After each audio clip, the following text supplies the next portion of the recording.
নমস্কার বন্ধুরা, অনেক দিন পর আবার আমি সানডে লাঞ্চ ডিশেস নিয়ে হাজির হলাম আপনাদের কাছে। হ্যাঁ বন্ধুরা, আজকে ইচ্ছা গেল যে দেখাই কি কি রান্না করেছি। দেখুন, প্রথমে করেছি সাদা ভাত, তারপরে করেছি এই যে দেশি কাগজি লেবু কেটে রেখে দিয়েছি। আচ্ছা, এখানে করেছি একটা নতুন ধরনের ডাল, বিউলি কলাইয়ের ডাল। এই ডালের রেসিপি আমি আমার শর্ট ভিডিওতে দেবো, একদম ফাটাফাটি ডাল।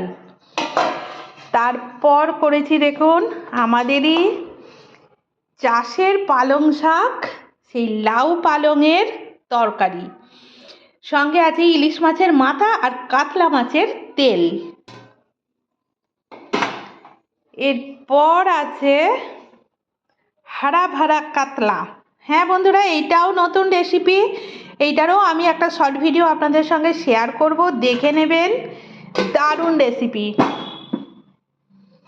আর আছে একদম সরস্বতী পুজো স্পেশাল টমেটোর চাটনি। হ্যাঁ বন্ধুরা, আজকে এই চাটনিটা করে রেখে দিলাম, এইটা এখন সরস্বতী পুজো পর্যন্ত চালিয়ে দেব।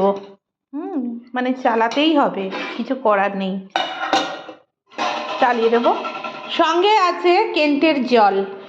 আর হ্যাঁ বন্ধুরা, আমি বলি, আমার ভিডিওতে আমার অনেক বন্ধুরা আমাকে কমেন্ট করেছেন যে তুমি হাঁড়িটা কেন পাল্টাও না, একটু নতুন ধরনের একটা কিছু বাসনেতে ভাতটা ঢেলে রাখতে পারতেন। না বন্ধুরা, আমি রান্না করতে করতেই আমার মানে সময়ের বড্ড ক্রাইসিস, আর তাছাড়া আমার একটু ভালো লাগে এরকম ট্র্যাডিশনাল জিনিসপত্র দেখাতে।